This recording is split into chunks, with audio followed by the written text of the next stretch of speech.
Les gars, aujourd'hui on va parler un peu de la raison pour laquelle le Bitcoin est en train de chuter. Pour le moment, on va un peu discuter de tout ce que vous devez savoir au plus vite, à commencer évidemment par Luna. On parlera des régulations qui sont maintenant en train d'approcher à toute vitesse. On parlera aussi de la raison pour laquelle je pense que notre bon vieux Bitcoin risque de voir de super performances durant la prochaine période de récession. On va parler de toutes ces choses, etc. Donc bienvenue à tous, je m'appelle Maxime et je vous apporte chaque jour des nouvelles vidéos en français sur les crypto-monnaies en vous apprenant comment vous faire de l'argent sur ce marché. Si vous êtes nouveau sur cette chaîne, alors soyez sûr de vous abonner et d'activer la cloche dès maintenant. Et ceci étant dit, bienvenue encore une fois sur la chaîne. Parlons tout d'abord du Bitcoin comme on en a l'habitude, parce que sur l'intervalle de 4 heures, vous pouvez voir qu'on se trouve en ce moment sur la deuxième chandelle rouge d'affilée. Une fois encore, on chute dans la boîte orange, donc on va bien voir où tout ça va pouvoir nous mener. Peut-être qu'on va avoir un petit rallye prochainement et ainsi clôturer au-dessus de cette seconde ligne rouge, exactement comme ça a pu être le cas précédemment juste ici. On a tradé donc en dessous pendant un moment, mais on a fini par avoir une petite poussée et on a fini la chandelle au-dessus de ce niveau. Donc on va bien voir les gars, mais en tout et pour tout, je pense que les marchés en ce moment sont un peu branlants, il faut se le dire, parce que déjà les marchés traditionnels ont ouvert un peu faiblement ici, c'est pas dramatique, mais on a quand même commencé à descendre comme vous le voyez, donc les gens commencent en fait maintenant à se questionner. Peut-être que cette poussée sur les marchés traditionnels n'était qu'un dead cat bounce, peut-être qu'on va continuer la chute ici et venir tester ce niveau à 3856 $. Et bien sûr, si on chute de ce niveau, et d'ailleurs, oups, désolé, j'ai pas pu trouver le temps de vous situer les prochains niveaux de support ici, j'essaierai vraiment de faire ça pour demain, mais genre, si on drop de ce niveau de support important, ça risque de poser pas mal de problèmes. Donc, on verra bien comment ça va pouvoir évoluer, cette situation, mais pour ce qui est du Bitcoin, tant que maintenant, vous pouvez voir que le biseau dont on parlait dans la vidéo d'hier, on a effectivement vu une percée en dehors de celui-ci, qui n'était en fait qu'une énorme feinte. Parce qu'on a eu une percée, on a vu une belle petite poussée par la suite, nous faisant monter de 6% ici, mais on n'a pas été en mesure de se maintenir à flot, et maintenant on est revenu tester ce pattern sur la partie inférieure. On a donc retesté ce triangle ici, une fois à ce point et deux fois juste là. Donc on verra bien comment ceci va évoluer. On va voir si ceci va pouvoir tenir le coup de ce côté. Peut-être qu'on pourra leur obtenir assez de support de la part de ce truc, en plus de, évidemment, la ligne rouge qu'on a ici sur mon graphe des supports et résistances. Voilà donc quelque chose sur lequel je garde un œil attentif actuellement. Et si on se penche aussi sur la dominance du Bitcoin de ce côté, vous pouvez voir que le Bitcoin regagne incontestablement beaucoup de force. Vous voyez que la dominance du Bitcoin est en train de s'approcher des 45%, donc ouais, c'est déjà plus haut que tout ce qu'on a pu voir ici récemment, en tout cas c'est le moins qu'on puisse dire. Voilà un autre élément intéressant. Mais quoi qu'il en soit, on commence vraiment à voir... Ah oui, aussi d'ailleurs, je voulais vous parler de ce truc en particulier. Donc, sur l'intervalle hebdomadaire, sur ce graphique au plus long terme qu'on connaît bien et que je vous montre vraiment souvent, vous pouvez voir qu'on a effectivement clôturé la semaine en dessous de notre fameuse ligne rouge. La chandelle n'a pas pu remonter assez, mais c'est quelque chose qu'on a déjà pu voir arriver par le passé, et ça s'est toujours révélé être une énorme opportunité d'achat. Donc on va bien voir si ça va également être le cas cette fois-ci. Mais oui, la pire chose qui pourrait nous arriver maintenant, parce que, ouais, bien sûr, on a cette ligne orange ici en bas qui est actuellement à 22 000 $, et il s'agit vraiment d'un niveau en dessous duquel on n'a jamais ouvert et fermé une même chandelle. Ça a déjà été un énorme support par le passé. Vous pouvez voir qu'on est effectivement passé légèrement en dessous à ce point durant le crash du Covid, mais on a redécollé bien plus haut presque immédiatement après.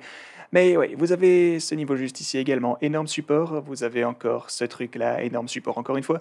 Donc tout ça pour vous dire que durant toute l'histoire du Bitcoin, on n'a jamais vraiment beaucoup tradé en dessous de cette fameuse ligne orange, jamais durant une période prolongée en tout cas.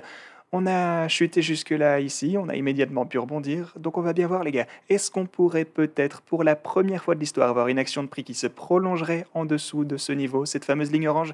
Bon, tant que maintenant c'est sûr qu'on a le temps de voir venir, on est presque à 10 000 $ plus haut que ce niveau, donc je vous dis pas forcément que je m'attends à ce que ça se produise, mais je vous dis juste que ça va être un énorme support si jamais on venait à chuter davantage, et bien ce sera un niveau de support vital pour le Bitcoin, je ne fais que vous transmettre cette information. En tout et pour tout, je suis toujours de l'avis que l'achat du Bitcoin en dessous de 30 000 $, et comme je vous le répète dans toutes les vidéos en gros, avec le temps, ça finira par devenir un bon investissement. Et c'est pourquoi, à chaque fois qu'on chutera plus bas ici, et spécialement si on venait à atteindre ces niveaux, là ce serait une opportunité incroyable, je peux vous dire que j'achèterai énormément de Bitcoin.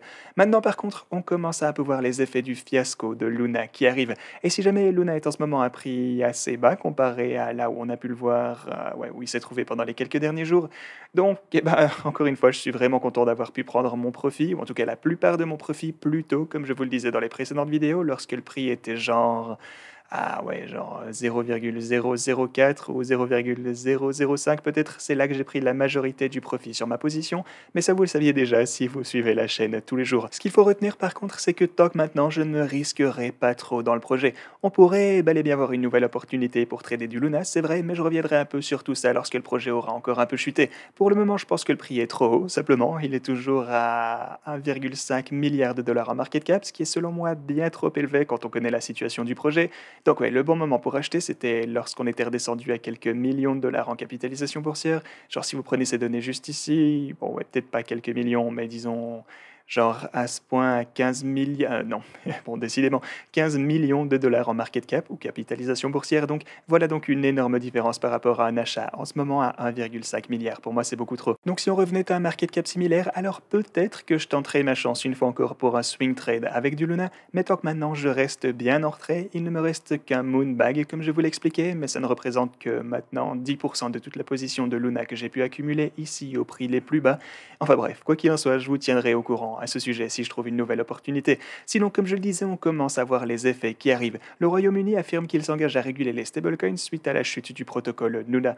Donc ouais, on le craignait et ça commence vraiment à arriver. On va voir de plus en plus de régulations qui vont être imposées en raison du chaos qu'on vient juste de voir se produire. Je suis absolument certain de tout ça. Et c'est aussi une raison pour laquelle les gens commencent à s'inquiéter en ce moment. Parce que simplement, personne ne sait vraiment ce qui va se passer avec la suite de ce bourbier. Quelles sont les conséquences au long terme qui vont s'appliquer sur les marchés des cryptos? Quel genre de régulation est-ce qu'on va tenter de nous imposer à l'avenir? Eh bien voilà quelque chose qu'il nous reste encore à déterminer, mais on commence déjà à avoir un début de répercussion ici, ou en tout cas on a la preuve que cette histoire a bel et bien attiré beaucoup trop d'attention. Mais une autre chose ici, cette fois si vous possédez de l'Ethereum, et même si vous utilisez beaucoup le réseau Ethereum, eh bien en ce moment les frais de gaz sont extrêmement faibles comme vous le voyez. Enfin bon, comparé aux autres réseaux c'est toujours assez élevé, mais si vous pensez au prix auquel ils ont pu monter l'année dernière, eh bien les frais de transaction sont vraiment faibles en ce moment pour Ethereum. Du coup, eh ben voilà, en gros c'est tout. Si ça fait un moment que vous vous retenez d'effectuer des transactions, c'est certainement le bon moment pour le faire. Et finalement, je voulais vous parler de ce truc. Ce graphique a été posté par Econometrics, et ce que vous pouvez voir ici en gris, ce sont les précédentes récessions, et la ligne rouge représente les taux d'intérêt par contre. Et donc vous pouvez voir que précédemment, durant des périodes de récession, on a pu voir beaucoup d'opportunités d'abaisser les taux d'intérêt afin de booster l'économie.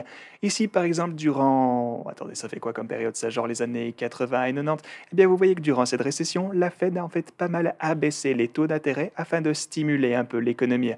Ici, ce qu'on peut voir, c'est que durant les années 90, c'était pareil. Vous pouvez voir que la Fed a abaissé les taux afin de booster l'économie une fois encore. Et ici, durant les années 2000, eh bien, une fois encore, ils ont abaissé les taux afin de booster l'économie. Et forcément, oui, tout pareil en 2008, ça vous connaissez l'histoire, une autre baisse des taux. Et même, en fait, encore une fois, durant le crash du Covid, ils ont abaissé les taux jusqu'à quasiment zéro, en fait zéro totalement, afin d'aider l'économie. Maintenant, voilà le problème. Ils vont devoir continuer à augmenter les taux ici afin de pouvoir se donner, disons, un minimum, un petit peu d'espace pour les abaisser si jamais on entrait dans une récession, une fois encore. Vous pouvez voir qu'ils ont à peu près déjà utilisé toutes leurs cartes Joker, en fait, parce que les taux sont déjà bien trop proches de zéro en ce moment. Ils n'ont donc pas beaucoup d'espace restant pour booster l'économie plus que ça s'ils avaient besoin de le faire, parce qu'ils ont déjà utilisé cette opportunité. Voilà une raison pour laquelle le système financier actuel est un peu sous l'eau, selon moi. Et en plus, c'est si jamais on entrait dans une phase de récession, alors le Bitcoin va lui aussi chuter. Voilà, en tout cas, mon avis. Initialement, il me semble que le Bitcoin aura tendance à chuter, mais si maintenant on se penche sur le nombre d'adresses actives pour le Bitcoin, eh bien, vous verrez ici que le nombre d'adresses actives actuellement, et ce malgré le fait qu'on se trouve dans une période de consolidation, on se trouve dans un marché assez bearish, qu'on se le dise, mais vous pouvez tout de même voir ici que depuis une bonne année maintenant, le nombre d'adresses actives sur le réseau du Bitcoin est en train de s'élever considérablement. Le truc, c'est qu'on n'est vraiment pas dans la même optique que lorsqu'on a pu voir à ces niveaux vraiment bas ici en 2009 et... pardon, plutôt 2019 ainsi que 2018 ici, durant toutes ces périodes de consolidation bearish. Eh bien non, à la place, on commence à voir que le réseau du Bitcoin devient plus grand de jour en jour ici. Les utilisateurs actifs tous les jours ne font qu'augmenter. Ce sont des personnes qui interagissent réellement avec la blockchain. Du coup, mon avis maintenant, c'est que oui, c'est vrai, on pourrait bel et bien voir le Bitcoin chuter dans un premier temps dans l'éventualité d'une récession, mais au fil du temps, je pense que l'effet de réseau du Bitcoin va un jour ou l'autre le mener à se séparer du système financier actuel. Et c'est ce que tout le monde espère dans les cryptos, je pense. Ou alors, en tout cas, peut-être qu'il pourrait même changer entièrement le système financier. Qui sait, on verrait alors le Bitcoin devenir un standard. Ce serait génial. Quoi qu'il en soit, on verra bien les gars, mais il s'agit définitivement d'une éventualité parce que, comme je vous le disais, la Fed a vraiment déjà utilisé toutes ses cartes maintenant. Il leur reste reste vraiment plus beaucoup de marge de manœuvre si l'économie venait à tourner plus mal que ça. On verra bien ce qui va se passer de ce côté, mais un jour ou l'autre, je pense que pas mal de personnes vont vouloir sortir de système et opter pour un standard incluant le Bitcoin. Et en plus de ça, vous voyez que de plus en plus de gens utilisent réellement le réseau. Donc on verra bien les gars, seul le temps pourra nous donner la réponse.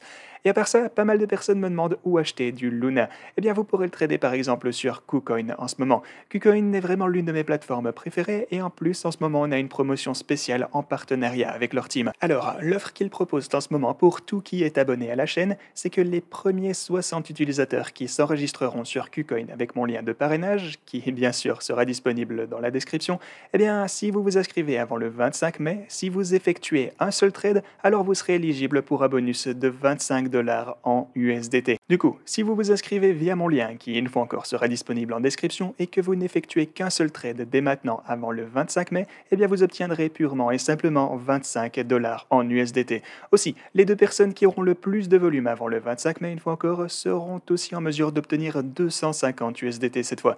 Donc oui, si vous envisagiez de tester une nouvelle plateforme d'échange quoi qu'il en soit et que vous voulez par la même occasion récupérer ce bonus, alors rendez-vous en description pour ce faire. KuCoin est bien sûr l'une des meilleures plateformes qui soit, elle est très sécurisée et elle répertorie pas mal de nouveaux projets. Vous avez donc énormément d'opportunités de vous faire de l'argent grâce à KuCoin en faisant vos propres recherches, on insiste là-dessus, et en investissant dans des plus petits jetons à fort potentiel. Donc en prévision de la prochaine saison des altcoins, je pense qu'il s'agit d'une plateforme qui sera bon de connaître afin de saisir les opportunités en temps voulu. Ok les gars, voilà tout ce que j'avais pour vous aujourd'hui, merci beaucoup d'avoir regardé cette vidéo et quant à moi je vous dis à la prochaine.